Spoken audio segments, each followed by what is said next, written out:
Hey, Anne, it's katiejuly.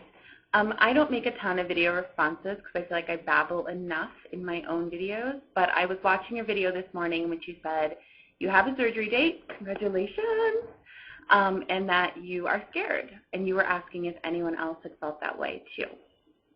And actually when I was watching your video, you were kind of talking about how you'd done a ton of research and you feel like, you knew this was the best decision for you, but still when you had the date, you got scared. And it made me think about This American Life, this radio program that I'm like obsessed with. And they did a program in which a guy, not that you should listen to this specific program, but the guy was talking about how when he was on planes, he found himself like welling up at really cheesy movies that they would have, in-flight movies. And he talked to a few people, and he found that other people had the same thing. Sorry, my cat's in the background.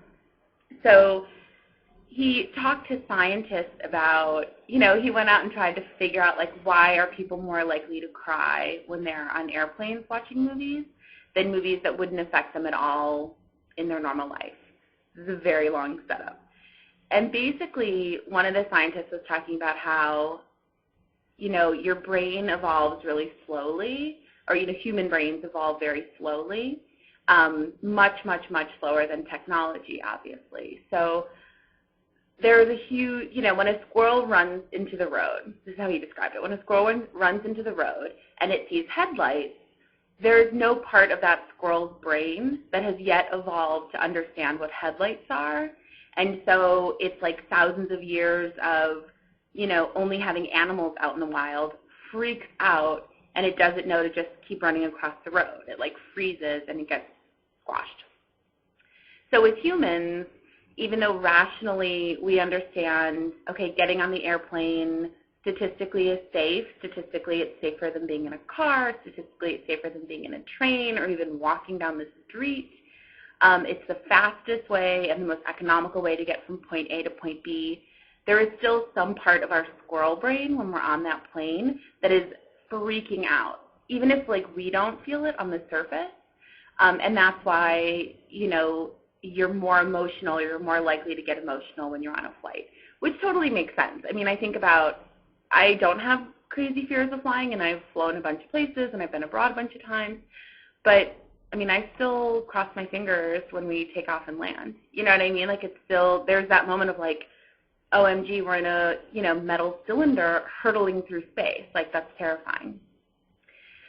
Back to the original question. So for me, I was thinking about that too when I was actually going into surgery, because even though rationally, for me, rationally, I knew this was the best decision. I knew for my health it was the best decision. I knew, statistically it was safer for me to get the surgery than to continue to gain weight and to be morbidly obese for the next 40, 50, 60 years.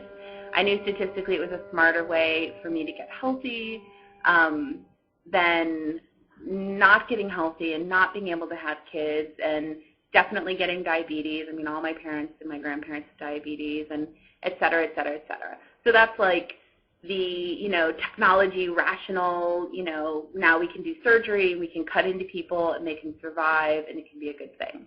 Then there's my squirrel brain, right? The part of my brain that is slower to understand the technology, that is just more instinctual.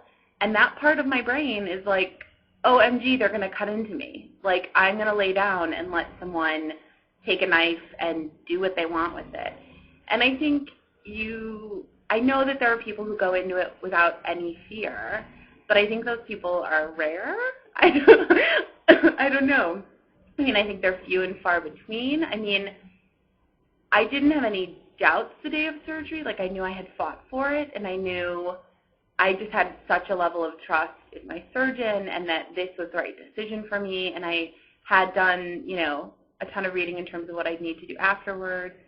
And so for me, it was just like, just one step at a time, and if I could just think about that one step, you know what I mean, changing out of my jeans into this paper gown, check. Letting them put in the IV, okay, that's not that scary. Sitting in the waiting room waiting, okay, you're just sitting there, you're just waiting. Getting my measurements taken, fine, go ahead and weigh me, like, that's not scary. Washing my hands, I forget what I had to do. And the only time that I was like panicky was really walking through the OR doors. And because that's what felt like, oh my God, the plane is taking off now. Do you know what I mean? Like, if I can just get in that room and just lay down and just let the rational part of my brain do its thing and acknowledge that I'm like scared, but that's small compared to the other part, it felt okay. I don't know if that helps. I mean, that's just my take on it. I don't want you to think you're the only one who had any fear about it or any like, oh my God, they're going to reroute my intestines. Like, yeah, that's a huge thing, you know? And I think a lot of people have that panicky kind of reaction of, whoa, it's really happening. The other thing that you were talking about, and I just wanted to sort of say, you know, you're talking about how you have done a ton of research, but you feel like it's all on paper, and you're worried that you're going to mess it up when you get home. And I also really had that reaction, not before. Before I was like, okay, I get it. Like, okay, I have all my sheets. Like, I know, you know, what the progression's going to be. Got it. And it wasn't actually until I was home for maybe a day that I just felt like all of that preparation couldn't prepare me enough. You know what I mean? I don't know what I could have done to suddenly be like so, I don't know. Like, I just remember sitting down from one of my first meals and being like, okay, I'm not eating too much, right? Like, I'm eating the right thing, right? Like, you know, that kind of like wanting to triple check everything. I don't know that I could have done enough reading about what I was supposed to be eating to make me feel totally laissez-faire about like, oh, whatever happens, happens. And I think that's fine. I think you want to be hyper-vigilant in the beginning, and I think it's okay to, when you come out, feel like, oh, I still don't know enough, because it just means you're going to look back at your sheets and look back at what your surgeon told you to do and triple check and go really, really slowly, which is what I did. I mean, chew a million times, eat tiny bites, you know, stop probably before you even have to stop in terms of how much you're eating. That's all fine. And it's not like you need to be at 100% coming out of the gate. You know, you don't have to get in 60 grams of protein. You don't have to get in 64 ounces of water.